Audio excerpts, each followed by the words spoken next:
പ്രിയപ്പെട്ട ലൈലേച്ചി, വീതിയിരിക്കുന്ന പാർട്ടിയുടെ നേതാക്കളെ, പ്രിയപ്പെട്ട സഖാക്കളെ, ചെറുപ്പക്കാരനായിരുന്ന കാലത്ത് എല്ലാ ചെറുപ്പക്കാരുടെ മനസ്സിലും ഉണ്ടാകുന്ന ഒരു ചോദ്യം മാർസിനെ അലട്ടിയിരുന്നു. ആ ചോദ്യം എന്താണെന്ന് വെച്ചാൽ, തൻ്റെ ജീവിതം എങ്ങനെയാണ് ഇനി മുന്നോട്ട് പോവേണ്ടത് എന്നതായിരുന്നു ആ ചോദ്യം. താൻ ഏത് തരത്തിലുള്ള തൊഴിലും ജീവിതവുമാണ് ഏറ്റെടുക്കേണ്ടത് എന്നതായിരുന്നു അദ്ദേഹം സ്വയം ചോദിച്ചിരുന്ന ഒരു ചോദ്യം. ആ ചോദ്യത്തിൻ്റെ ഉത്തരം മാർക്സ് തന്നെ സ്വയം കണ്ടെത്തുന്നത് ഈ ലോകത്ത് സമൂഹത്തിനു വേണ്ടി ജീവിക്കുന്നവരാരാണോ അവരെയാണ് ലോകമെക്കാലവും ഓർക്കുക എന്നതാണ്. അങ്ങനെ സമൂഹത്തിനു വേണ്ടി ജീവിക്കാൻ വേണ്ടി പറ്റുന്ന ഏറ്റവും നല്ല ജീവിതം എന്താണ് എന്നതാണ് മാർക്സ് തുറന്ന് വിശദീകരിക്കുന്നത്. എന്നിട്ട് അദ്ദേഹം സ്വയം തീരുമാനമെടുക്കുന്നു, ഈ ലോകത്തെ ജനങ്ങളെ ആകമാനം മുന്നോട്ട് നയിക്കാൻ വേണ്ടി പറ്റുന്ന, അവരുടെ ജീവിതത്തെ മുന്നോട്ട് കൊണ്ടുപോകാൻ വേണ്ടി നയിക്കുന്ന ഒരു ജീവിതമായിരിക്കും താൻ തിരഞ്ഞെടുക്കുന്നത് എന്നാണ്. ഇതൊരു വലിയ ഉത്തരവാണ്. മനുഷ്യ സമൂഹത്തിനു വേണ്ടി ആരാണോ ജീവിക്കുന്നത്, ഒരു സമൂഹത്തിനു വേണ്ടി സ്വയം ആരാണോ സമർപ്പിക്കപ്പെടുന്നത്, അവരെയാണ് ലോകമെക്കാലവും ഓർത്തുകൊണ്ടിരിക്കുക എന്നതാണ് മാർക്സ് മുന്നോട്ട് വെച്ച ഏറ്റവും പ്രസക്തമായ ഒരു ഉത്തരം എന്ന് കാണാൻ പറ്റും. സഖാവ് സുശീല ഗോപാലന്റെ ദിനാചരണം നടത്തുന്ന ഈ ഘട്ടത്തിൽ അവർ കടന്നു വന്ന വഴികളും തിരഞ്ഞെടുത്ത ജീവിതവും ഇത്തരത്തിലുള്ളതായിരുന്നു എന്ന് നമുക്ക് കാണാൻ വേണ്ടി പറ്റും. തൻ്റെ ചിന്തകൾ കൊണ്ടല്ല, തൻ്റെ ജീവിതം കൊണ്ട് ഉത്തരത്തിലെത്തുകയായിരുന്നു സഖാവ് സുശീല ഗോപാലൻ എന്ന് കാണാൻ വേണ്ടി പറ്റും. അവരെ നേരിട്ട് കാണുകയും അറിയുകയും ഇടപെടുകയും ചെയ്ത സഖാക്കളുടെ മുമ്പിൽ അവരെ പറ്റി കൂടുതൽ സംസാരിക്കുന്നത് എത്രത്തോളം ഉചിതമാണ് എന്നെനിക്കറിയില്ല. എങ്കിലും ഞാൻ മനസ്സിലാക്കിയ, ഞാൻ അറിയാൻ വേണ്ടി ശ്രമിച്ചിട്ടുള്ള സഖാവിൻ്റെ ഒരു ചിത്രം ഇവിടെ അവതരിപ്പിക്കണം എന്നാണ് ഞാൻ കരുതുന്നത്. ചെറുപ്പകാലത്ത് അല്പം വാശിയും കുസൃതിയുമെല്ലാം ഉണ്ടായിരുന്ന ഒരു കുട്ടിയായിട്ടാണ് സഖാവ് സുശീല തൻ്റെ ജീവിതം ആരംഭിക്കുന്നത്. ആ ഒരു കരുത്തും ആ സാംശീകരിച്ചിട്ടുള്ള കരുത്ത് ഒരു ശരിയായ പ്രത്യയശാസ്ത്രത്തിൻ്റെ വഴിയിലേക്ക് കൂടി എത്തിച്ചേരുമ്പോൾ അത് കരുത്താർന്ന ഒരു പൊതുപ്രവർത്തനത്തിൻ്റെ വഴികൾ തുറക്കുകയായിരുന്നു എന്ന് കാണാൻ വേണ്ടി പറ്റും. തൻ്റെ ഉറച്ച നിലപാടുകൾ, തനിക്ക് ശരിയെന്ന് തോന്നുന്ന നിലപാടുകളിൽ എന്ത് എതിർപ്പ് വന്നാലും അതിനെ മറികടന്ന് മുന്നോട്ട് പോകുക എന്നതായിരുന്നു സഖാവ് സുശീലയുടെ ജീവിതത്തിനകത്ത് കാത്തു സൂക്ഷിച്ചിരുന്ന രീതി എന്ന് നമുക്ക് കാണാൻ വേണ്ടി പറ്റും. തുടക്കത്തിൽ തന്നെ പൊതുവായ പ്രശ്നങ്ങളിൽ സജീവമായി ഇടപെട്ടുകൊണ്ടുള്ളതായിരുന്നു എന്നും കാണാൻ വേണ്ടി പറ്റും. അതുകൊണ്ടാണ് സ്കൂളിൽ പഠിക്കുന്ന ഘട്ടത്തിൽ തന്നെ സർ CP-ക്കെതിരായി പ്രകടനം നടത്തി എന്നതിൻ്റെ പേരിൽ സഖാവ് സുശീല ഗോപാലനെ സ്കൂളിൽ നിന്ന് പുറത്താക്കുന്ന സാഹചര്യം രൂപപ്പെട്ടു വരുന്നത്. ആലപ്പുഴയിലെ അന്നത്തെ സവിശേഷ പശ്ചാത്തലവും കുടുംബത്തിന്റെ ഈ പശ്ചാത്തലവുമെല്ലാം ഇത്തരം പ്രവർത്തനത്തിന് കരുത്തായി തീർന്നിരുന്നു എന്ന് കാണാൻ വേണ്ടി പറ്റും. ബിരുദ പഠനം പൂർത്തിയാക്കുന്നതിനിടയിൽ 4 തവണ കോളേജുകളിൽ നിന്ന് പുറത്താക്കപ്പെടുകയും മാറി മാറി പോകേണ്ടി വന്ന സാഹചര്യവും ഉണ്ടാകുന്നുണ്ട്. ആ പുറത്താക്കലുകൾക്ക് പലവിധ കാരണങ്ങളുണ്ട്. അതിൽ ഏറ്റവും പ്രധാനപ്പെട്ട ഒന്ന് അതിൻ്റെ രാഷ്ട്രീയ കാഴ്ചപ്പാടുകളായിരുന്നു എന്ന് കാണാൻ വേണ്ടി പറ്റും. എന്തിനേറെ സഖാവ് AKGക്ക് കത്തയച്ചു എന്നതിൻ്റെ പേരിൽ പോലും കോളേജിൽ നിന്ന് പുറത്താക്കപ്പെടുന്ന അനുഭവമായിരുന്നു സഖാവ് സുശീല ഗോപാലന് ഉണ്ടായിരുന്നത് എന്ന് കാണാൻ വേണ്ടി പറ്റും. തൻ്റെ ജീവിതത്തിൻ്റെ എല്ലാ ഘട്ടങ്ങളിലും തൻ്റെ ശരിക്കു വേണ്ടി എവിടെയും സമരം ചെയ്യാൻ വേണ്ടി തയ്യാറുള്ളൊരു വ്യക്തിത്വമായിരുന്നു അത് രാഷ്ട്രീയ രംഗത്ത് മാത്രമല്ല, തൻ്റെ ജീവിത സഖാവിനെ തിരഞ്ഞെടുക്കുന്നത് ഉൾപ്പെടെയുള്ള ഘട്ടങ്ങളിലെല്ലാം ആ ഉറച്ച നിലപാടുകളിൽ നിന്ന് മുന്നോട്ട് പോവുകയായിരുന്നു സഖാവ് എന്ന് കാണാൻ വേണ്ടി പറ്റും.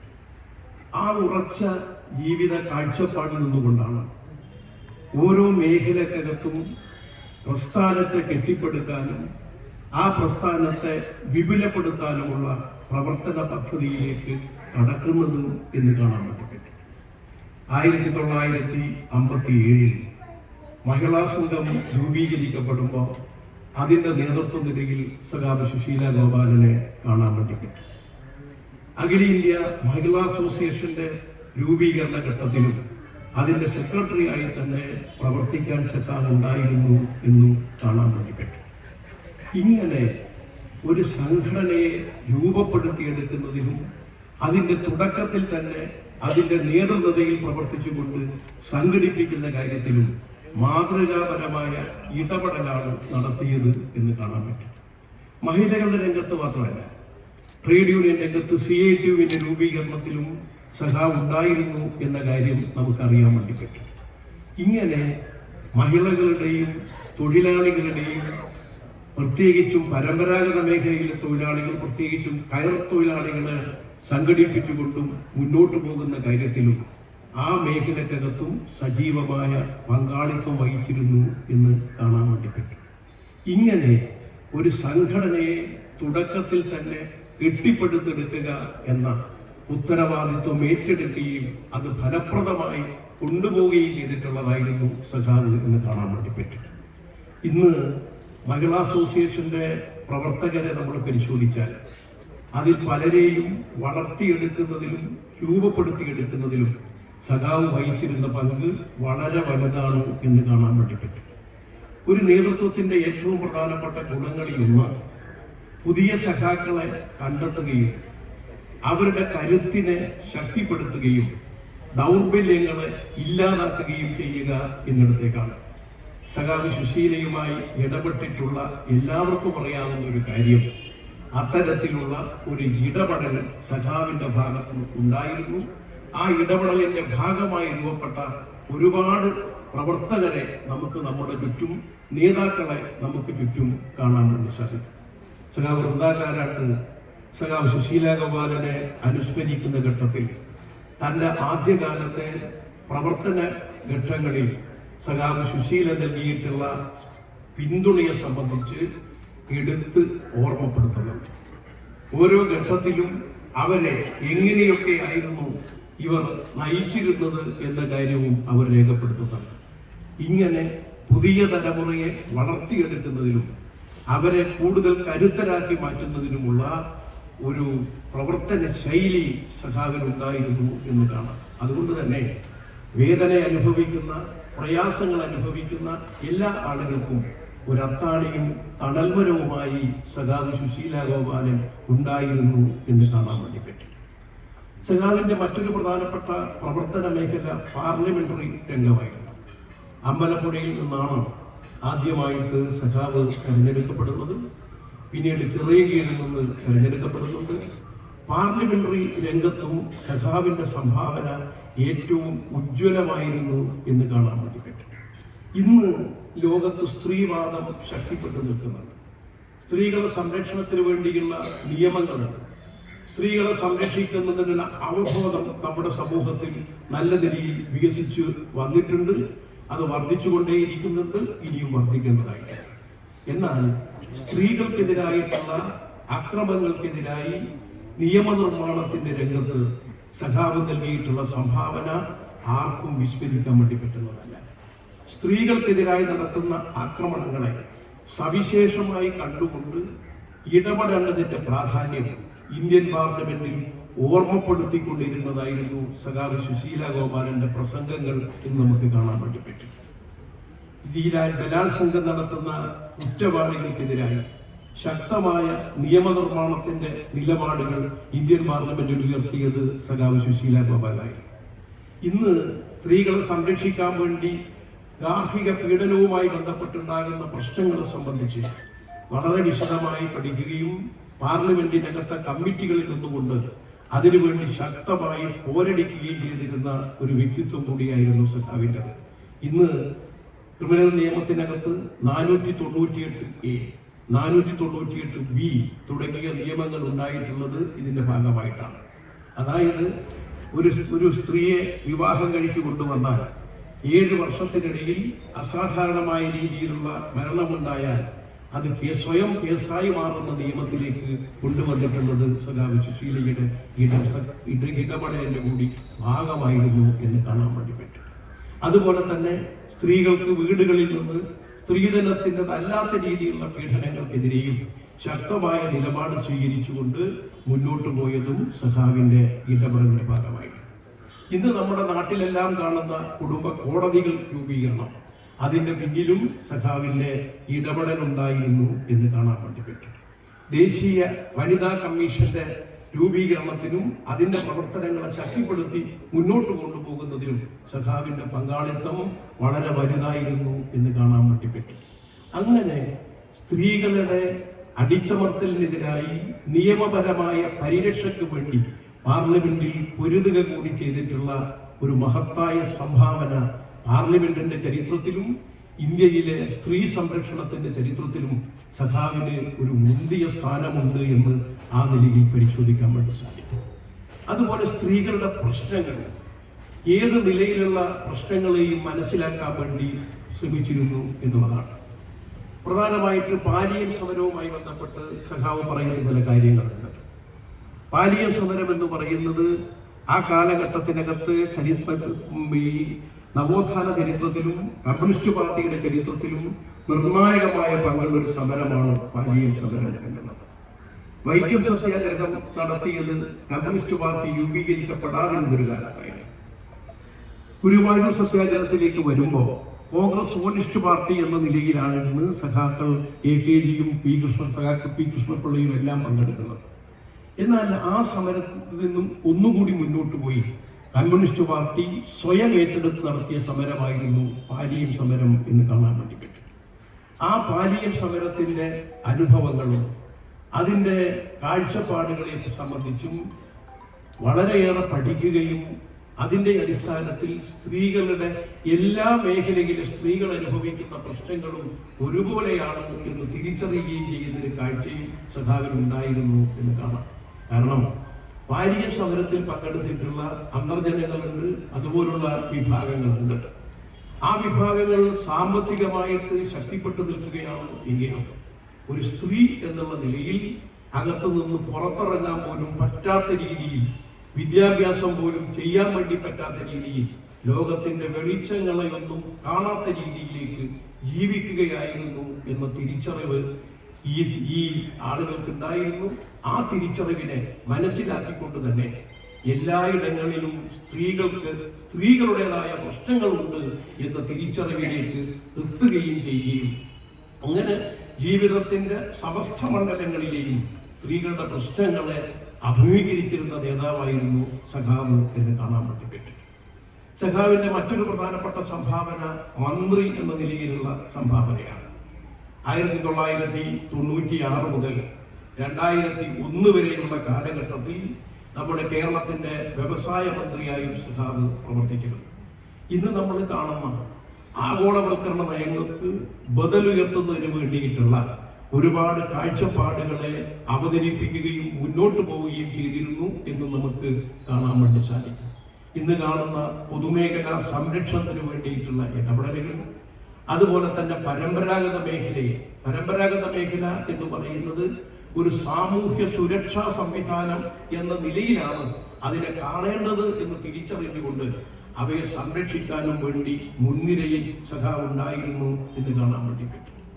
ഇങ്ങനെ പൊതുമേഖലയെ സംരക്ഷിക്കുമ്പോഴും പരമ്പരാഗത വ്യവസായ മേഖലകളെ ശക്തിപ്പെടുത്തുന്നതിന് വേണ്ടി ഇടപെടുന്ന ഘട്ടത്തിൽ തന്നെ പുതിയ കാലത്തിനനുസരിച്ച് എല്ലാവിധ നിക്ഷേപങ്ങളെയും സ്വീകരിച്ചു കൊണ്ടുവരികയും നമ്മുടെ നാടിനകത്ത് എല്ലാവിധ നിക്ഷേപങ്ങളും ആവശ്യമാണ് എന്ന് തിരിച്ചറിഞ്ഞുകൊണ്ട് ആധുനിക കാലത്തിനൊപ്പം കേരളത്തിന്റെ വ്യവസായ മേഖലയെ വളർത്തുവാൻ വേണ്ടി ഇടപെട്ടിട്ടുള്ള വ്യക്തിത്വമായിരുന്നു സഖാവിൻ്റെത് എന്ന് കാണാൻ വേണ്ടി പറ്റും.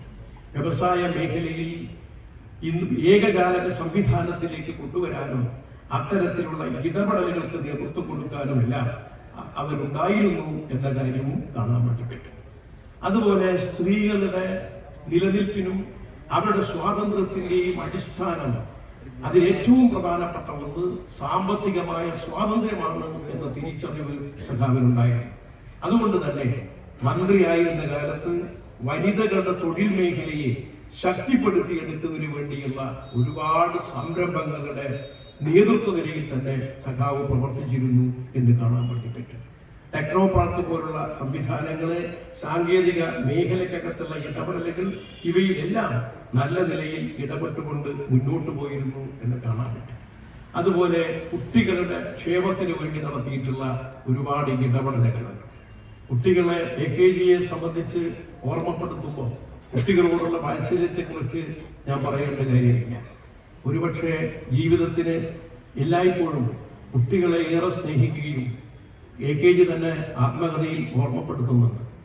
കുട്ടികളെ ഏറെ സ്നേഹിച്ച AKGക്ക് സ്വന്തം മകളെ സ്നേഹിക്കാൻ വേണ്ടി പറ്റാതെ പോകുന്ന സാഹചര്യങ്ങളെ കുറിച്ച് പലപ്പോഴും ആവർത്തിച്ച് ഓർമ്മപ്പെടുത്തുന്നുണ്ട്. ആ ഒരു അനുഭവങ്ങൾ കൂടിയായിരിക്കും കുട്ടികളുടെ സംരക്ഷണത്തിന് വേണ്ടിയും പ്രയാസങ്ങൾ അനുഭവിക്കുന്ന കുട്ടികൾക്ക് വേണ്ടി പ്രത്യേകമായ ഇടപെടൽ നടത്തിക്കൊണ്ട് മുന്നോട്ട് പോയിട്ടുള്ളത് എന്ന് കാണാൻ വേണ്ടി സാധിക്കും. ഇങ്ങനെ ജീവിതത്തിൽ എത്തിപ്പെട്ട എല്ലാ മേഖലയിലും തന്റേതായ ഒരു വലിയ സംഭാവന നൽകിക്കൊണ്ടാണ് സഖാവ് സുശീല ഗോപാലൻ നമ്മളെ വിട്ടുപിരിഞ്ഞു പോയത് എന്ന് കാണാൻ വേണ്ടി പറ്റും. തന്റെ ജീവിതത്തിൽ താൻ സമ്പാദിച്ച ശക്തമായ നിലപാടുകൾക്കൊപ്പം നിൽക്കുക എന്ന ചെറുപ്പത്തിലേയുള്ള കാഴ്ചപ്പാട് ഞാൻ നേരത്തെ സൂചിപ്പിച്ചതുപോലെ ഒരു ശാസ്ത്രീയമായ പ്രത്യയശാസ്ത്രം കൂടി കൈമുതലായതോടുകൂടി ആ പ്രത്യയശാസ്ത്രവും അതിന്റെ ആശയങ്ങളും പ്രചരിപ്പിക്കുന്നതിന് വേണ്ടി തന്റെ ഈ കരുത്ത് ഉപയോഗപ്പെടുത്തിയിട്ടുള്ള ഒരു മഹത് വ്യക്തിത്വമായിരുന്നു സഖാവ് സുശീല ഗോപാലൻ്റെത് എന്ന് കാണാൻ വേണ്ടി. ഇങ്ങനെ സ്ത്രീകളുടെ രാഷ്ട്രീയ പ്രവർത്തനവും സ്ത്രീകളുടെ പൊതുജീവിതവും എല്ലാം ഇന്നത്തെ പോലെ ശക്തിപ്പെട്ടില്ലാതിരുന്ന ഒരു കാലത്ത് ആ മേഖലയിൽ നിന്ന് കടന്നു വരികയും അവർക്ക് വേണ്ടി ജീവിതം നീക്കിവെക്കുകയും താൻ എത്തിയ ഇടങ്ങളിലെല്ലാം അവർക്ക് വേണ്ടി പൊരുതുകയും ചെയ്തിട്ടുള്ള സഖാവിന്റെ ഓർമ്മകൾ കേരളത്തിന്റെ എന്നല്ല ഇന്ത്യയിലെയും രാഷ്ട്രീയ ചരിത്രത്തിൽ മായാതെ നിൽക്കുന്ന ഒന്നാണ്. വ്യക്തിപരമായി അനുഭവിച്ച ഒരുപാട് ത്യാഗങ്ങളുടെ കഥയിലേക്കൊന്നും ഞാൻ ഇപ്പൊ കടക്കുന്നില്ല. സഖാവ് AKG, അതുപോലെ തന്നെ അവരുടെ കുടുംബജീവിതം, ജയിൽവാസങ്ങൾ, ഇവയെല്ലാം അനുഭവിച്ചിട്ടുണ്ടായിരുന്നു സഖാവ് സുശീല ഗോപാലൻ എന്ന് കാണാൻ വേണ്ടി പറ്റും. ചുരുക്കത്തിൽ ഒരു രാഷ്ട്രീയ ജീവിതത്തിൽ ഒരാൾ ഏറ്റുവാങ്ങേണ്ടത് എല്ലാ പ്രതിസന്ധികളും ഏറ്റുവാങ്ങുകയും അതോടൊപ്പം ഒരു രാഷ്ട്രീയ ജീവിതത്തിൽ ഒരു രാഷ്ട്രീയ നേതാവ് ഏതൊക്കെ മേഖലയിൽ എങ്ങനെയൊക്കെ ഇടപെട്ടു പോവേണ്ടതുണ്ട് എന്നതിന് കൂടിയുള്ള മാതൃകയായിരുന്നു സഖാവ് എന്ന് കാണാൻ വേണ്ടി പറ്റും. നമ്മൾ ഈ സഖാവിന്റെ ഓർമ്മകൾ പുതുക്കുന്നത് ആ സഖാവിനോടുള്ള കേവലമായ ബഹുമാനം മാത്രമല്ല, അവർ മുന്നോട്ട് വെച്ചിട്ടുള്ള കാഴ്ചപ്പാടുകളെ ലോകത്ത് എമ്പാടും കൂടുതൽ ശക്തമായി മുന്നോട്ട് കൊണ്ടുപോകും എന്ന് പ്രതിജ്ഞ ചെയ്യാൻ വേണ്ടിയിട്ടാണ്. എല്ലാ അനുസ്മരണങ്ങളും പോരാട്ടത്തിനുള്ള ഊർജമായാണ് നമ്മൾ കാണേണ്ടത്. വർത്തമാന കാലഘട്ടത്തിന്റെ നില എന്താണ്? നമ്മുടെ രാജ്യത്ത് ഇന്ന് നിലനിൽക്കുന്ന സ്ഥിതിവിശേഷം എന്താണ്? ഇന്ന് നമ്മുടെ നാട്ടിലെ ജനതയുടെ ജീവിതം, പ്രത്യേകിച്ചും സ്ത്രീകളുടെ ജീവിതം, അതുപോലെ പാവപ്പെട്ട ജനവിഭാഗങ്ങളുടെ ജീവിതം ദുരിതപൂർണമായി മാറിക്കൊണ്ടിരിക്കുന്നു എന്നതാണ് ഈ കാലഘട്ടത്തിൽ വന്നുകൊണ്ടിരിക്കുന്നത് എന്ന് കാണണം. ഇന്ത്യ രാജ്യത്തിന് ആകെ വലിഞ്ഞു കൊടുക്കുന്ന ഒന്നായി മതരാഷ്ട്രവാദവും അതിന്റെ ആശയങ്ങളും പിടിമുറുക്കുന്ന ഒരു ലോകത്താണ് നമ്മൾ ജീവിച്ചുകൊണ്ടിരിക്കുന്നത് എന്ന് കാണേണ്ടതുണ്ട്. എല്ലാ വർഗീയവാദികളും മതരാഷ്ട്രവാദികളും തങ്ങൾ മതത്തിന്റെ സംരക്ഷകരാണ് എന്ന് അവകാശപ്പെട്ടുകൊണ്ടാണ് ഇന്നത്തെ കാലത്ത് രംഗപ്രവേശനം ചെയ്യുന്നത്.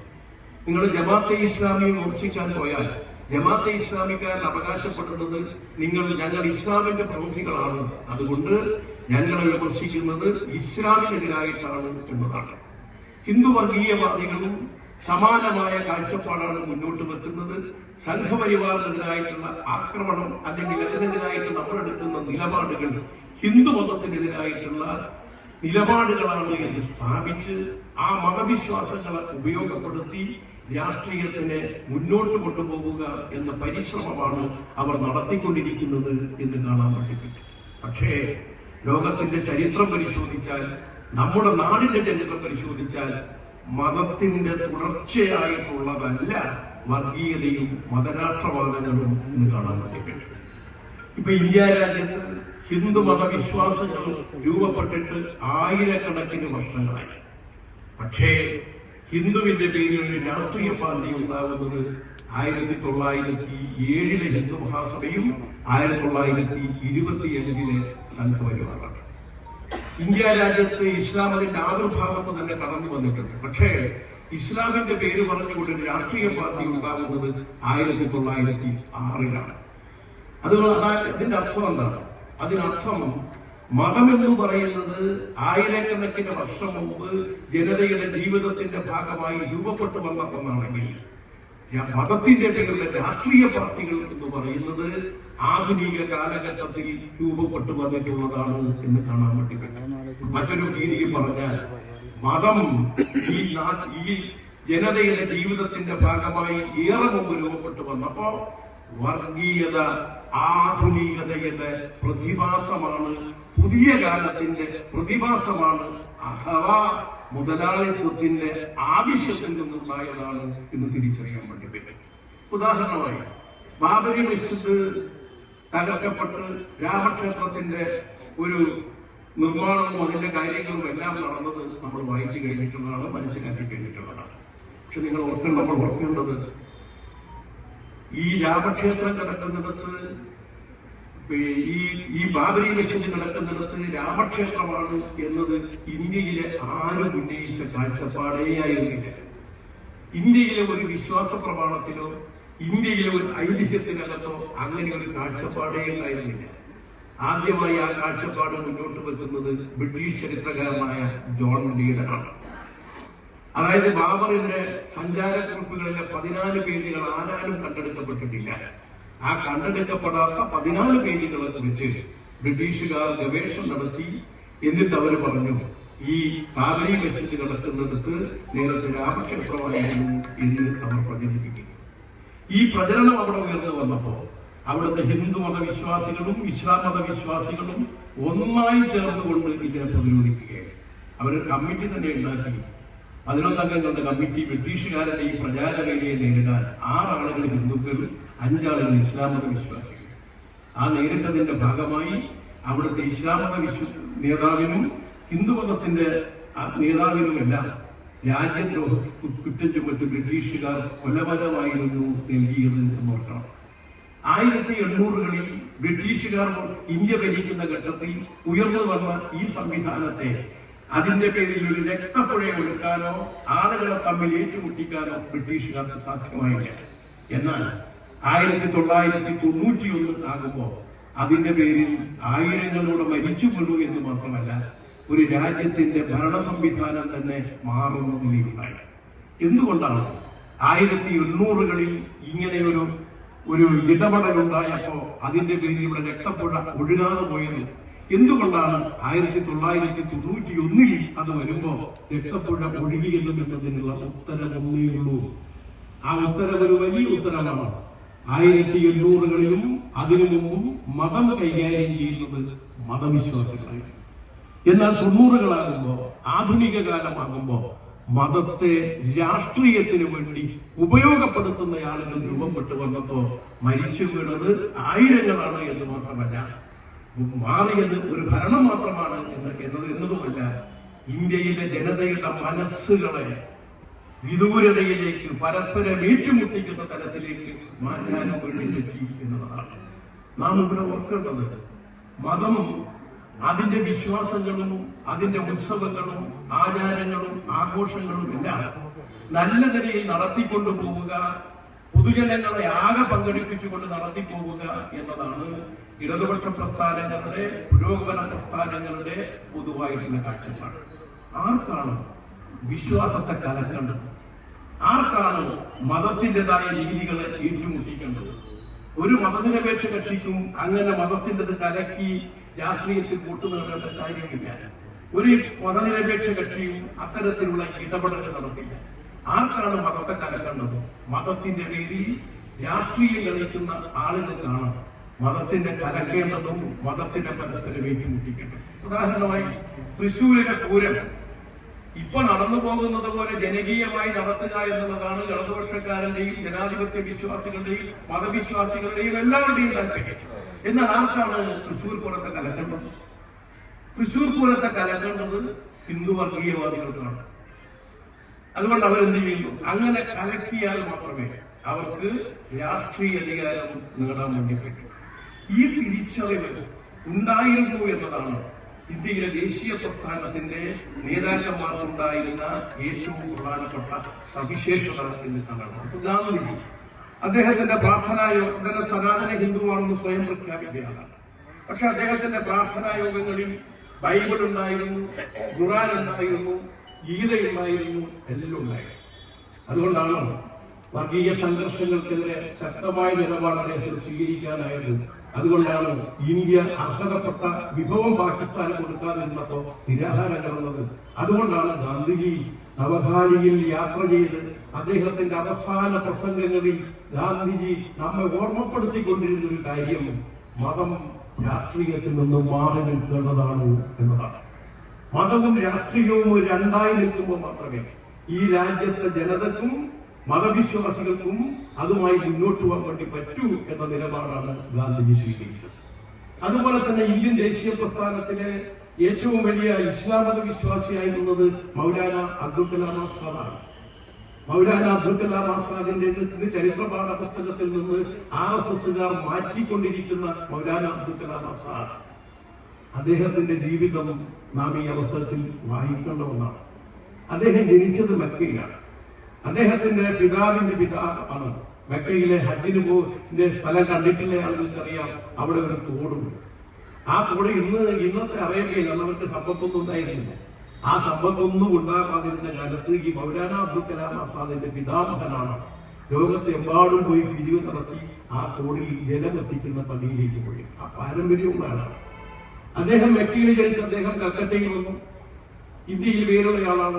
ഇന്ത്യൻ ദേശീയ പ്രസ്ഥാനത്തിന്റെ ഭാഗമായി ഇന്ത്യയിൽ നിന്നും പാകിസ്ഥാനിൽ നിന്ന് വിഭജിക്കപ്പെടുന്ന ഘട്ടത്തിൽ ഒരു കാരണവശാലും അത് സംഭവിക്കരുത് എന്ന് പറഞ്ഞുകൊണ്ട് അവസാന നിമിഷം വരെ ഒരുതിയ ആണ് മൗലാനയുടെ ജീവിതം. ഇനി വിശദാംശത്തിൽ കടക്കുന്നില്ല.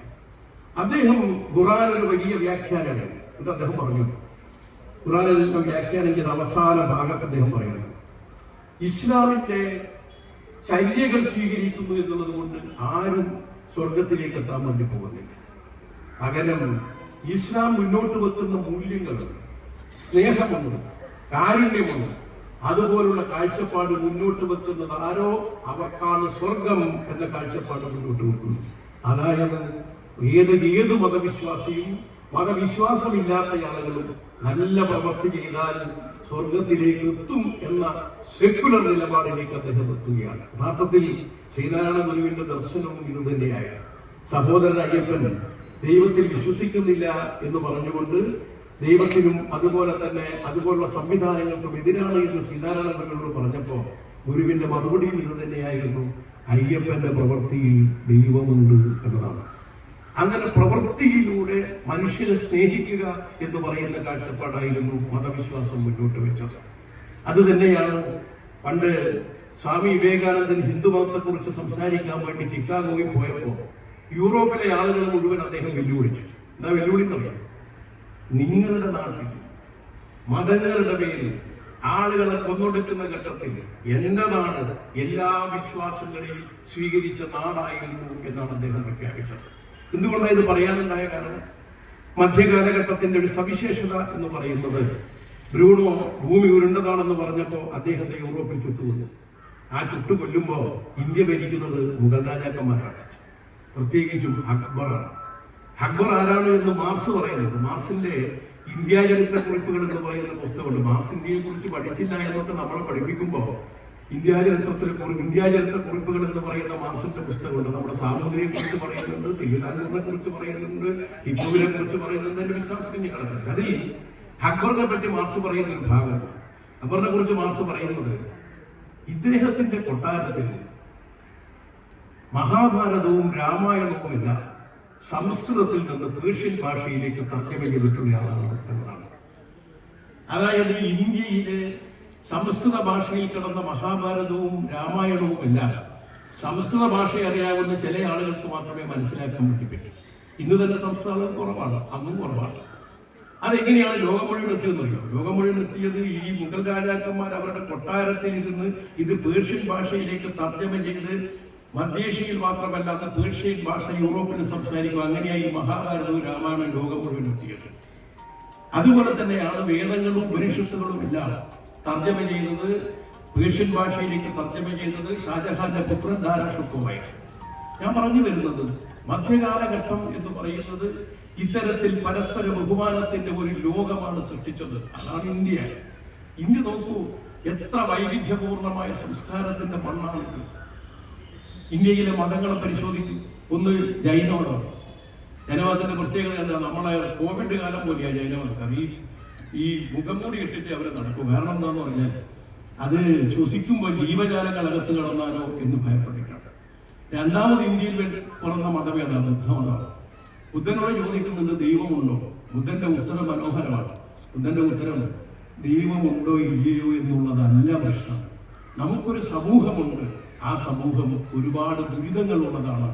ആ സമൂഹത്തിലെ ദുരിതങ്ങളെ പരിഹരിക്കുകയാണ് നമ്മൾ ചെയ്യേണ്ടത് എന്നതാണ് അദ്ദേഹം മുന്നോട്ട് വെക്കുന്ന കാഴ്ചപ്പാട്. അത് കഴിഞ്ഞ് ഇന്ത്യയിലേക്ക് പറഞ്ഞിട്ടുള്ള ഏറ്റവും പ്രധാനപ്പെട്ട മതം എന്ന് പറയുന്നത് സിഖ് മതമാണ്. സിഖ് മതത്തിന്റെ ആരാധന എന്താണ്? പുസ്തകമാണ്. പുസ്തകം ആരാധിക്കുന്ന മതമുണ്ടായ മണ്ണാണ്. ദൈവമുണ്ടോ ഇല്ലയോ എന്ന് ചോദിക്കേണ്ടതില്ല എന്ന് പറഞ്ഞ മതമാണ് ഇന്ത്യ. ഒരു സൂക്ഷ്മ ജീവജാലം പോലും നശിക്കരുത് എന്ന് പറഞ്ഞ മതമുള്ള നാടാണ് ഇന്ത്യ. ആ ഇന്ത്യയിലാണ് ഇസ്ലാം വരുന്നുണ്ട്, ക്രിസ്തുമതം വരുന്നുണ്ട്, അതുപോലെ അഗ്നി ആരാധിക്കുന്ന പാഴ്ചക്കാർ വരുന്നുണ്ട്. ഇവരെല്ലാം വരുന്നുണ്ട്. അവരെല്ലാം ചേർന്ന് സൃഷ്ടിച്ചതാണ് ഇന്ത്യ. ആ സംസ്കാരങ്ങളെ എല്ലാം ചേർത്ത് പിടിച്ചതാണ് ഇന്ത്യ. ഈ ഷർട്ടാരുടേതാണ്, ഈ ഷർട്ട് അറേബ്യക്കാരുടേതാണ്, ഈ കന്നഡയാരുടേതാണ്, യൂറോപ്യന്മാരുടേതാണ്, ഈ വാച്ചാരുടേതാണ്, യൂറോപ്പിൽ നിന്നുള്ളതാണ്, ഈ മുണ്ടേതാണ്, നമ്മുടെ നാടിൻ്റെതാണ്. ഇങ്ങനെ വൈവിധ്യപൂർണമായ എല്ലാ സംസ്കാരങ്ങളെയും സ്വീകരിച്ചുകൊണ്ട് വളർന്ന നാടാണ് ഇന്ത്യ. അതാണ് ഇന്ത്യയുടെ പാരമ്പര്യം എന്ന് പറയുന്നത്. അതുകൊണ്ടാണ് ബ്രിട്ടീഷുകാർ ഇന്ത്യയെ ആക്രമിച്ച് കീഴടക്കിയപ്പോ ഇന്ത്യയിലെ എല്ലാ ജനവിഭാഗങ്ങളും ചേർന്ന് ബ്രിട്ടീഷുകാർക്കെതിരായി സമരം ചെയ്യുകയായി. അങ്ങനെയാണ് ഇന്ത്യൻ സ്വാതന്ത്ര്യ പ്രസ്ഥാനം ഉയർന്നു വന്നത്. അങ്ങനെയാണ് ഇന്ത്യക്ക് സ്വാതന്ത്ര്യം കിട്ടിയപ്പോ ഇന്ത്യ എന്താവണം എന്ന ചോദ്യത്തിനുണ്ടായിരുന്ന ഒറ്റ ഉത്തരവേ ഉണ്ടായിരുന്നുള്ളൂ: ഇന്ത്യ ഒരു മതനിരപേക്ഷ രാഷ്ട്രമാക്കി നിൽക്കണം എന്ന്. അതായിരുന്നു ഇന്ത്യയുടെ പാരമ്പര്യം എന്ന് നമ്മൾ തിരിച്ചറിയപ്പെടേണ്ടതായിട്ടുണ്ട്. എന്നാൽ അതിൽ നിന്നും വ്യത്യസ്തമായി ഈ സ്വാതന്ത്ര്യ പ്രസ്ഥാനത്തിൽ പങ്കെടുക്കാതെ മാറി നിന്ന രണ്ട് പ്രസ്ഥാനങ്ങൾ ഓർക്കണം. ഒന്ന് സംഘപരിവാറാണ്, രണ്ടാമത്തെ ജമാഅത്തെ ഇസ്ലാമിയാണ്. രണ്ടുപേരും മുന്നോട്ട് വെച്ചത് സാമ്രാജ്യത്വ വിരുദ്ധ പോരാട്ടം മതവിശ്വാസികൾ ഏറ്റെടുക്കേണ്ടതല്ല എന്നായിരുന്നു എന്ന കാര്യം കൂടി നമ്മൾ ഓർക്കേണ്ടതായിട്ടുണ്ട്. അവരാണ് ഇപ്പോൾ നമ്മുടെ രാജ്യത്തിന്റെ പൈതൃകം ഏറ്റുപിടിച്ച് ഈ രാജ്യത്തിന് നമ്മുടെ നാടിന്റെ വക്താക്കളാണ് എന്ന് പറഞ്ഞുകൊണ്ട് മുന്നോട്ട് വരുന്നത് എന്ന കാര്യം കൂടി തിരിച്ചറിയപ്പെടേണ്ടതുണ്ട്. അതുപോലെ തന്നെ ഇത്തരത്തിലുള്ള മതനിരപേക്ഷതയ്ക്ക് വേണ്ടി പൊരുതുന്ന ഇടതുപക്ഷത്തിന് തകർക്കുക എന്ന രാഷ്ട്രീയം കൂടി ഈ നാട്ടിൽ വികസിക്കുന്നുണ്ട്. അതിനെതിരെ തികഞ്ഞ ജാഗ്രത കൂടി പുലർത്തേണ്ടതുണ്ട് എന്ന കാര്യമാണ് ഓർമ്മിക്കുന്നത്. ഇന്ന് ഇന്ത്യ രാജ്യത്ത് മതനിരപേക്ഷത നിലനിൽക്കുന്നുണ്ടെങ്കിൽ അതിന്റെ കാരണം ഇടതുപക്ഷം മാത്രമാണ്. എന്തുകൊണ്ടാണ് ഞാനിങ്ങനെ പറയാൻ കാരണം? നമ്മൾ കഴിഞ്ഞ പാർലമെന്റ് തെരഞ്ഞെടുപ്പുകൾ, ആ പാർലമെന്റ് തെരഞ്ഞെടുപ്പ് ഘട്ടത്തിലാണ് സംഘപരിവാർ വോട്ട് പ്രതിഷ്ഠ നടത്തിയത് രാമക്ഷേത്രത്തിന്റെ ഉദ്ഘാടനം നടത്താൻ വേണ്ടി പോയി. അങ്ങനെ ഉദ്ഘാടനം നടത്താൻ വേണ്ടി പോയപ്പോൾ സംഘപരിവാറിലെ ആളുകൾ ഈ രാജ്യത്തെ എല്ലാ രാഷ്ട്രീയ പാർട്ടികളെയും ക്ഷണിക്കാൻ പോയി. ഇന്ത്യ വേദിയിലെ എല്ലാ പാർട്ടികളെയും ക്ഷണിക്കാൻ പോയി. അവർ പറഞ്ഞത് എന്താ, ഞങ്ങൾ പങ്കെടുക്കാം എന്ന നിലപാടിലേക്കായിരുന്നു വരുത്തിയത്. എന്നാൽ നമ്മുടെ അന്തരിച്ചു പോയ നമ്മുടെ സഖാവ് സീതാറാം യെച്ചൂരിയെ കണ്ടപ്പോൾ സഖാവ് പറഞ്ഞത്, ഈ പരിപാടിയിൽ ഒരു കാരണവശാലും ഞങ്ങൾ പങ്കെടുക്കില്ല. കാരണം 1000 ക്ഷേത്രങ്ങൾ ഉണ്ടാക്കുന്നത് ഞങ്ങൾ എതിരല്ല, രാമൻ അമ്പലം ഉണ്ടാക്കുന്നതിനല്ല. പക്ഷേ ഇത് ഇന്ത്യയിലെ മതനിരപേക്ഷതയുടെ കടക്കൽ കത്തിവെച്ച് മതത്തെ രാഷ്ട്രീയ ആവശ്യത്തിന് വേണ്ടി ഉപയോഗിക്കുന്നതാണ്. അതുകൊണ്ട് ഞങ്ങൾ ഈ പരിപാടിയിൽ പങ്കെടുക്കുന്നില്ല എന്ന നിലപാട് സ്വീകരിച്ചു. ഇടതുപക്ഷത്തിന്റെ ആ ശക്തമായ നിലപാട് സ്വീകരിച്ചപ്പോഴാണ് അവസാനം ഇന്ത്യാവേദിയിലെ പാർട്ടികൾ പോലും അതിൽ പോവണ്ട എന്ന് തീരുമാനിച്ചു. ഇവിടെ നമ്മൾ ആലോചിക്കേണ്ട കാര്യം, ആ ബാബരി മസ്ജിദ് തകർത്ത് രാമക്ഷേത്രം ഉണ്ടാക്കി വോട്ട് പ്രതിഷ്ഠ സംഘപരിവാർ നടത്തിയ പരിപാടിക്ക് ഇന്ത്യാവേദിയിലെ പാർട്ടികൾ പോയിരുന്നുവെങ്കിൽ മതനിരപേക്ഷത എന്ന മുദ്രാവാക്യം ഇന്ത്യാവേദിക്ക് ഉയർത്താൻ പോലും പറ്റുമായിരുന്നില്ല. ആ മുദ്രാവാക്യം സംഭാവന ചെയ്തതാണ് ഇടതുപക്ഷം. അഴിമതി വിരുദ്ധമാണ് BJP എന്ന കാലഘട്ടം. അതിനെ മറികടന്നത് സഖാവ് സീതാറാമിനെ ഒന്നുകൂടി നാം ഓർക്കുന്നു. സുപ്രീം കോടതിയിൽ കേസ് കൊടുത്തുകൊണ്ട് ഇലക്ട്രൽ ബോണ്ടിന്റെ വെളിച്ചത്തിൽ അഴിമതികളുടെ ലോകമാണ് BJP എന്ന് തെളിയിച്ചത് ഇടതുപക്ഷമാണ്. ഇന്ത്യ രാജ്യത്ത് BJPക്കെതിരായിട്ട് മതനിരപേക്ഷ ശക്തികളുടെ കൂട്ടായ്മയും ഉണ്ടാക്കിയതാരാണ്? ഏത് ഘട്ടത്തിലാണ് അവർ വന്നത്? അത് വന്നത് കേരളത്തിനെതിരായിട്ട് സാമ്പത്തിക ഉപരോധം ഏർപ്പെടുത്തി വന്നപ്പോ സഖാവ് പിണറായി വിജയന്റെ നേതൃത്വത്തിൽ മന്ത്രിമാരും MP-മാരും MLA-മാരും എല്ലാവരും ഡൽഹി സത്യാഗ്രഹത്തിൽ പോയി. നമ്മളും അനുഭാവ സത്യാഗ്രഹത്തിലേക്ക് പോയി. ആ പരിപാടിയിലാണ് BJP വിരുദ്ധ രാഷ്ട്രീയ പാർട്ടികൾ യോജിച്ചു നിന്നുകൊണ്ട് ഫെഡറലിസം സംരക്ഷിക്കണമെങ്കിൽ BJP അധികാരത്തിൽ നിന്ന് താഴെ ഇറക്കണമെന്ന മുദ്രാവാക്യത്തിന്റെ അടിസ്ഥാനത്തിൽ ഇന്ത്യയിലെ വിവിധ രാഷ്ട്രീയ പാർട്ടികളെ ആകെ യോജിപ്പിച്ചതും ഇടതുപക്ഷമാണ് എന്ന യാഥാർത്ഥ്യം നാം മറന്നുപോകരുത്.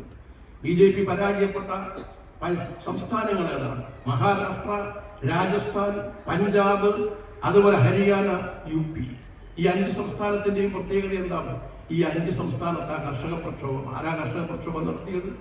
മഹാരാഷ്ട്രയിലെ പ്രക്ഷോഭം നമ്മുടെ ഇടതുപക്ഷ സംഘടനകളാണ്. രാജസ്ഥാനിലെ ഷേഖാവതി മേഖലയിൽ BJP പരാജയപ്പെട്ടു. ആ രാജസ്ഥാനിലെ ഷേഖാവതി മേഖലയിലെ കർഷക പ്രക്ഷോഭം നമ്മുടെ പാർട്ടിയാണ് നടത്തുന്നത്, നമ്മുടെ കർഷക സംഘടന നടത്തിയത്. പഞ്ചാബിലും ഹരിയാനയിലും UP-യിലെയും കർഷക പ്രക്ഷോഭം, ഇരമ്പിയറിഞ്ഞ കർഷക പ്രക്ഷോഭം, അതിന്റെ തൊഴിലാളികളുടെ പിന്തുണയോടുകൂടി നടത്തിയ കർഷക പ്രക്ഷോഭം അതാണ് നടത്തിയത്. ഇടതുപക്ഷ കർഷക സംഘടനകളും കർഷക സംഘടനകളും കോൺഗ്രസ് ഉണ്ടായിരുന്നില്ല, ഒരു രാഷ്ട്രീയ പാർട്ടി ഉണ്ടായിരുന്നില്ല. ആ കർഷക പ്രക്ഷോഭം നടന്ന 5 സംസ്ഥാനത്തിലാണ് BJPക്ക് 19ഓളം സീറ്റുകൾ നഷ്ടപ്പെട്ടതും ഇന്ത്യ രാജ്യത്തെ മത രാഷ്ട്രമാക്കി മാറ്റുന്ന അജണ്ടയെ തകർത്തു കളഞ്ഞതും ഇന്ന് നാം ഓർക്കേണ്ടതായിട്ടുണ്ട്. അതുകൊണ്ടാണ് BJP പറഞ്ഞുകൊണ്ടിരിക്കുന്നത്, അതുകൊണ്ടാണ് തെരഞ്ഞെടുപ്പിന്റെ ഘട്ടത്തിൽ RSSന്റെ ശസ്ത്രവിചാരകം പറഞ്ഞത് എന്താണ് എന്ന് നമ്മൾ ഓർക്കണം.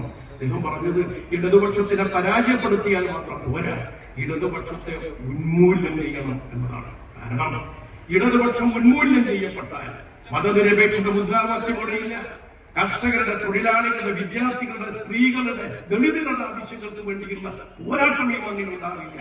അതുകൊണ്ടാണ് ഇടതുപക്ഷത്തെ ഉന്മൂലനം ചെയ്യുക എന്നത് സംഘപരിവാറിന്റെ മുദ്രാവാക്യമായി മാറുന്നത്. ഇടതുപക്ഷമാണ് ഇന്ത്യ രാജ്യത്തിന്റെ എല്ലാ മഹത്തായ മുദ്രാവാക്യങ്ങളെയും മുന്നോട്ട് വെക്കുന്നത് എന്ന് നാം മറന്നുപോകരുത്. ഇന്ന് നമ്മുടെ കേരളത്തിൽ ഇടതുപക്ഷം RSSുമായി സന്ധി ചെയ്യുന്നു എന്ന് വലിയ പ്രചാരവേല സംഘടിപ്പിക്കുകയാണ്. യാഥാർത്ഥ്യം എന്താണ്? ഇന്ത്യയിലെ കേരളത്തിലെ രാഷ്ട്രീയ ചരിത്രം പരിശോധിച്ചാൽ 2 രീതിയിലാണ് RSSും കോൺഗ്രസിന്റെ മുന്നണിയും സന്ധി ചെയ്യുന്നത്. ഒന്നാമത്തെ ഘട്ടം എന്ന് പറയുന്നത് ഇടതുപക്ഷത്തിനെ പരാജയപ്പെടുത്താൻ സംഘപരിവാറിന്റെ വോട്ട് വാങ്ങി UDF കോൺഗ്രസ് മുന്നണി മത്സരിക്കുക എന്നുള്ളതാണ്. 1960 സഖാവ് EMSനെ പരാജയപ്പെടുത്താൻ പട്ടാമ്പിയിൽ പുതുസ്ഥാനം. 1971 പാലക്കാട് സഖാവ് AKGയെ പരാജയപ്പെടുത്താൻ പുതുസ്ഥാനാർത്ഥി. 1991 ആകുമ്പോൾ ചിത്രം മാറുന്നു. ആ തെരഞ്ഞെടുപ്പ് നിങ്ങൾ ഓർക്കുന്നുണ്ടാകും. ബാബരി മസ്ജിദ് പൊളിക്കാൻ രഥയാത്രയുമായി മുന്നോട്ട് പോയപ്പോൾ അതിനെ ലല്ലു പ്രസാദ് യാദവ് തടഞ്ഞപ്പോ ആ ലല്ലു പ്രസാദ് യാദവിൽ തടഞ്ഞതിന്റെ പേരിൽ അന്ന് VP സിംഗ് ലല്ലു പ്രസാദിന് ശക്തമായ പിന്തുണ കൊടുത്തു. അതിന്റെ അടിസ്ഥാനത്തിൽ VP സിംഗിനെതിരെ അവിശ്വാസ പ്രമേയം വന്നു. ആ വിശ്വാസ പ്രമേയത്തിന് കോൺഗ്രസും BJPയും ഒന്നായിരുന്നു VP സിംഗ് മന്ത്രിസഭയെ താഴെ വീഴ്ത്തി. അതിനെ തുടർന്ന് ഇന്ത്യൻ പാർലമെന്റിലേക്കും നിയമസഭയിലേക്കും തെരഞ്ഞെടുപ്പ് 1991. അന്ന് ഇവിടെ മത്സരിച്ചതാരാ? ഞങ്ങളുടെ നാട് വടകര. വടകരയിൽ രത്നസിംഗ് എന്ന് പറയുന്ന RSSകാര സ്ഥാനാർത്ഥി, പിന്തുണയാര് UDF. വടകരയുടെ മണ്ണിൽ ഇടതുപക്ഷത്തിന്റെ ശക്തമായ ഇടപെടലിലൂടെയാണ് ഇന്ത്യൻ പാർലമെന്റിൽ താമര വിരിയിക്കുന്ന സ്വപ്നം നാം തകർത്തു കളഞ്ഞത് നോക്കേണ്ടതുണ്ട്. അതേ ഘട്ടത്തിലാണ് ബേപ്പൂരിൽ TK ഹംസ എന്ന് പറയുന്ന നമ്മുടെ TK ഹംസക്കെതിരായിട്ട് കോൺഗ്രസും ലീഗും BJPയും ഒന്നായി ചേർന്ന് മാധവൻകുട്ടി എന്ന് പറയുന്ന സ്ഥാനാർത്ഥി, അതിനെയും പരാജയപ്പെടുത്തിയത് ഇടതുപക്ഷമാണ്. ഇന്ത്യൻ പാർലമെന്റിൽ താമര വിരിയിക്കാൻ, ഇന്ത്യൻ നിയമസഭയിൽ, കേരളത്തിന്റെ നിയമസഭയിൽ താമര വിരിയിക്കാനും വേണ്ടി BJPയുമായി പരസ്യമായി സഖ്യമുണ്ടാക്കിയ ആളുകളാണ് ഓർക്കണം. ബേപ്പൂർ എന്ന് പറയുമ്പോൾ ഒരു കാര്യം കൂടി ഓർക്കുമ്പോൾ അതിന്റെ ഗൗരവം ഒന്നുകൂടി വ്യക്തമാകും.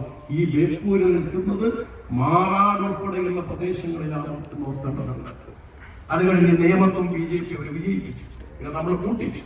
ഇപ്പൊ തൃശ്ശൂരിൽ ഇപ്പോ 86,000 വോട്ട് കോൺഗ്രസ് മുന്നണിക്ക് കുറഞ്ഞു, 76,000 വോട്ടിന് BJP ജയിച്ചു. നമുക്ക് 18,000 വോട്ട് കൂടി. അങ്ങനെ BJP വിജയിക്കാൻ വേണ്ടി വോട്ട് കൊടുത്തവരാണ്. ഇവിടുത്തെ KPCC പ്രസിഡന്റ് ശാഖക്ക് കാവൽ നിന്നും എന്ന് മാത്രമല്ല, പ്രതിപക്ഷ നേതാവ് കാവൽ നിന്നത്, പ്രതിപക്ഷ നേതാവ് ഗോൾവാൾക്കറുടെ ശതാബ്ദി ഉദ്ഘാടനം ചെയ്തു എന്നാണ് പറയുന്നത്. ഈ ഗോൾവാൾക്കർ എന്ന് കേൾക്കുമ്പോൾ നമ്മൾ കരുതും KG മാരാറെ പോലെ ഉള്ള ഏതെങ്കിലും ഒരു ആളാണ്, അല്ലെങ്കിൽ BJPയുടെ ഏതെങ്കിലും നേതാവിനെ പോലെയുള്ള ആളാണ്. അല്ല. ആരാണ് ഗുരുജി ഗോൾവാൾക്കർ? ഗുരുജി ഗോൾവാൾക്കർ എന്ന് പറഞ്ഞാൽ കമ്മ്യൂണിസ്റ്റ് പാർട്ടിയുടെ ആദ്യത്തെ കാര്യപരിപാടി കമ്മ്യൂണിസ്റ്റ് മാനിഫെസ്റ്റോയാണ്. അതുപോലെ RSSന്റെ കാര്യപരിപാടിയാണ് വിചാരധാര. എഴുതപ്പെടുന്നത്, പ്രസിദ്ധീകരിക്കപ്പെടുന്നത് 1964. ആ വിചാരധാരയിൽ അദ്ദേഹം മുന്നോട്ട് വെക്കുന്ന സിദ്ധാന്തമാണ് ഏറ്റവും ആകർഷകരമായിട്ടുള്ളത്. 1964 എഴുതപ്പെട്ട പുസ്തകമാണ്. ഇന്നും കുരുക്ഷേത്ര പബ്ലിഷേഴ്സിലേക്ക് പോയാൽ നിങ്ങൾക്ക് ആ പുസ്തകം കിട്ടും. അതിൽ ഗോൾവാൾക്കർ പറയുന്ന ഒരു ഭാഗവും ഇന്ത്യയിൽ എങ്ങനെ മനുഷ്യരുണ്ടായി എന്ന് പറയുന്ന ഭാഗമാണ്. ഇന്ത്യയിൽ മനുഷ്യരുണ്ടായത് വിരാട് പുരുഷന്റെ തലയിൽ നിന്ന് ബ്രാഹ്മണനും, കൈകളിൽ നിന്ന് ക്ഷത്രിയനും, ഊരുക്കളിൽ നിന്ന് വൈശ്യനും, കാലിനടിയിൽ നിന്ന് ശൂദ്രനും ഉണ്ടായി എന്നാണ് പറയുന്നത്. ഒട്ടെ ഇതെല്ലാം പറയുമ്പോൾ മനുഷ്യരായി പോലും അംഗീകരിക്കപ്പെട്ട വിഭാഗമുണ്ട്. അവരാരാണ്? പട്ടികജാതി, പട്ടികവർഗം എന്നത് ഗോൾവാൾക്കറുടെ നിഘണ്ടുവിലേയില്ല. ബ്രാഹ്മണൻ എന്തിനാണ് ദൈവത്തിന്റെ തലയിൽ നിന്നുണ്ടാകുന്നത് പറയുന്നത്? ആ സാധുവാണ്. ബുദ്ധിയുടെ കേന്ദ്രം ബ്രാഹ്മണൻ. ക്ഷത്രിയൻ കൈകൾ കൊണ്ട് യുദ്ധം ചെയ്യേണ്ടവൻ, നാട് ഭരിക്കേണ്ടവൻ. ഈ സിദ്ധാന്തമാണ്. ആ സിദ്ധാന്തം 1964 അവതരിപ്പിച്ചെഴുതുകയും ആ സിദ്ധാന്തം ഇന്നും പ്രചരിപ്പിച്ചുകൊണ്ടിരിക്കുന്ന അയാളുടെ ശതാബ്ദിയ ഉദ്ഘാടനം ചെയ്യാൻ വേണ്ടി പോയി. ഈ സിദ്ധാന്തം നമ്മൾ മനസ്സിലാക്കേണ്ടത്, RSS ഉയർത്തുന്ന ഈ സിദ്ധാന്തം ആയിരക്കണക്കിന് വർഷം മുമ്പ് ബുദ്ധൻ ചോദ്യം ചെയ്ത സിദ്ധാന്തമാണ്. ബ്രാഹ്മണൻ വിരാട് പുരുഷന്റെ തലയിൽ നിന്നാണ് ഉണ്ടാകേണ്ടത് എന്ന് ഞാൻ ഈ പറഞ്ഞ കാര്യം പറഞ്ഞപ്പോ ബുദ്ധൻ ചോദിച്ചു, ഇത് പറയുന്ന ബ്രാഹ്മണൻ ഒരു കാര്യം മനസ്സിലാക്കണം, ഇത് പ്രചരിപ്പിക്കുന്ന ചാതുവർണ്ണക്കാർ ഒരു കാര്യം മനസ്സിലാക്കണം, നിങ്ങളെല്ലാവരും ഉണ്ടാകുന്നത് അവരുടെ അമ്മമാർ പ്രസവിച്ചിട്ടാണ് എന്ന് മറന്നു പോകരുത്. നിങ്ങളുടെ എല്ലാ സഹോദരിമാർക്കും ആർത്തവമുണ്ട് എന്ന് നിങ്ങൾ മറന്നു പോകരുത്. ആയിരക്കണക്കിന് വർഷം മുമ്പ് ബുദ്ധൻ ചവച്ചു തുപ്പിയ സിദ്ധാന്തം ഇതാ ഈ കേരളത്തിൽ ഇപ്പോഴും പ്രചരിപ്പിച്ചുകൊണ്ടിരിക്കുന്നു. അദ്ദേഹത്തിന്റെ ജന്മശതാബ്ദി. രണ്ടാമത് അദ്ദേഹത്തിന്റെ മറ്റൊരു സിദ്ധാന്തമല്ല. ഇന്ത്യ രാജ്യത്തെ തകർക്കുന്ന ആഭ്യന്തര ശത്രുക്കൾ, 1 മുസ്ലിങ്ങൾ, 2 ക്രിസ്ത്യാനികൾ, 3 കമ്മ്യൂണിസ്റ്റുകാർ, ഇവരെ 3 ആളുകളെയും ഈ രാജ്യത്തുനിന്ന് പുറത്താക്കണം എന്നതാണ് ഗോൾവാൾക്കറുടെ സിദ്ധാന്തം, വിചാരധാര സിദ്ധാന്തം. അത് പ്രചരിപ്പിക്കുന്നയാളുടെ ശതാബ്ദിയാണ് സാക്ഷാൽ VD സതീശൻ ഉദ്ഘാടനം ചെയ്തത് എന്ന് നമ്മൾ കാണേണ്ടതായിട്ടുണ്ട്. ഇതിനും അപ്പുറം പാലക്കാട് തെരഞ്ഞെടുപ്പ് വന്നപ്പോൾ പുറത്തു വന്ന കാര്യങ്ങൾ ഓർക്കുന്നുണ്ടാകും. കെ സുരേന്ദ്രൻ പറഞ്ഞു, ഷാഫിക്ക് ഞാൻ 4 കോടി രൂപ കൊടുത്തിട്ടുണ്ട് എന്ന് പറഞ്ഞു. കാരണം എന്താ? പാലക്കാട്ടും വടകരയും തൃശ്ശൂരും തമ്മിലൊരു ഡീലുണ്ട്. ആ ഡീലിന്റെ ഭാഗമായിട്ടാണ് ഈ നടന്ന കാര്യങ്ങളെല്ലാം എന്നാണ് കോൺഗ്രസ് ഒപ്പം പുറത്തു ചാടിയിട്ടുള്ള സൈൻ ഉൾപ്പെടെയുള്ള ആളുകൾ ഉന്നയിക്കുന്നതിന് രാഷ്ട്രീയ പ്രശ്നമാണ്. കോൺഗ്രസ് BJPയുമായി കള്ളപ്പണത്തിന്റെ ഇടപെടലിൽ യോജിച്ചു നിന്നുകൊണ്ട് സീറ്റുകൾ പരസ്പരം വിജയിപ്പിക്കാൻ വേണ്ടി ശ്രമിക്കുന്നു എന്ന കാര്യമാണ് അവർ മുന്നോട്ട് വെച്ചത്. ആ 4 കോടി സാധാരണ നമ്മൾ ഈ ലേലം പിടിക്കുമ്പോൾ 1-ാം വട്ടം, 2-ാം വട്ടം, 3-ാം വട്ടമല്ല. കെ സുരേന്ദ്രൻ 3 വട്ടം ഇത് ആവർത്തിച്ചു. ഷാഫി മുൻപില്ല. അതാണ് കേരളം. ഈ ഇടതുപക്ഷത്തിനെ തകർക്കണം. ഇടതുപക്ഷത്തിനെ തകർത്താൽ ഈ രാജ്യത്തിന്റെ മതനിരപേക്ഷതയില്ല, ആഗോളവൽക്കരണ നയങ്ങൾക്കെതിരായിട്ടുള്ള പോരാട്ടമില്ല, ഇന്ത്യൻ ഭരണഘടനയുടെ സംരക്ഷണവുമില്ല. കേരളത്തിലെ കോൺഗ്രസുകാരെ സംബന്ധിച്ചിടത്തോളം അവർക്ക് അധികാരം വേണം. ആ അധികാരത്തിന് വേണ്ടി എന്തും ചെയ്യുക എന്നതാണ് അവരുടെ രാഷ്ട്രീയ നിലപാട്. തുറന്നു കാണണം. എല്ലാവരും നമ്മെ എതിർക്കുമ്പോൾ നമ്മുടെ ബേജാറാവേണ്ട കാര്യമൊന്നുമില്ല. 1848 കമ്മ്യൂണിസ്റ്റ് മാനിഫെസ്റ്റോ തുടങ്ങുന്നത് തന്നെ ഇങ്ങനെയാണ്. യൂറോപ്പിനെ ഒരു ബോധം പിടികൂടിയിരിക്കുന്നു. അതിനെ ഒഴിപ്പിക്കാൻ എല്ലാ ശക്തികളും ഒന്നിച്ചു വരികയാണ് എന്നാണ് മാർക്സ് ഓർമ്മപ്പെടുത്തിയത്. അതെ, നമ്മുടെ കേരളത്തിൽ ഈ നാടിനെ മുന്നോട്ട് നയിക്കാനുള്ള പോരാട്ടത്തിൽ നമ്മൾ ഏർപ്പെടുമ്പോൾ എല്ലാ പിന്തിരിപ്പൻ ശക്തികളും ഒന്നായി നിന്നുകൊണ്ട് നമുക്കെതിരെ ഒരുതുന്ന ഘട്ടത്തിൽ ആ പോരാട്ടത്തിന് മുറിച്ചു കടന്ന് ജനകീയ രാഷ്ട്രീയം ഉയർത്തിപ്പിടിക്കാൻ സഖാവ് സുശീല ഗോപാലന്റെ ഓർമ്മകൾ നമുക്ക് കരുത്താകും എന്നുകൂടി ഓർമ്മപ്പെടുത്തിക്കൊണ്ട് ഈ പരിപാടി ഉദ്ഘാടനം ചെയ്തുകൊണ്ട് ഞാൻ അവസാനിപ്പിക്കുന്നു. അഭിവാദ്യങ്ങൾ.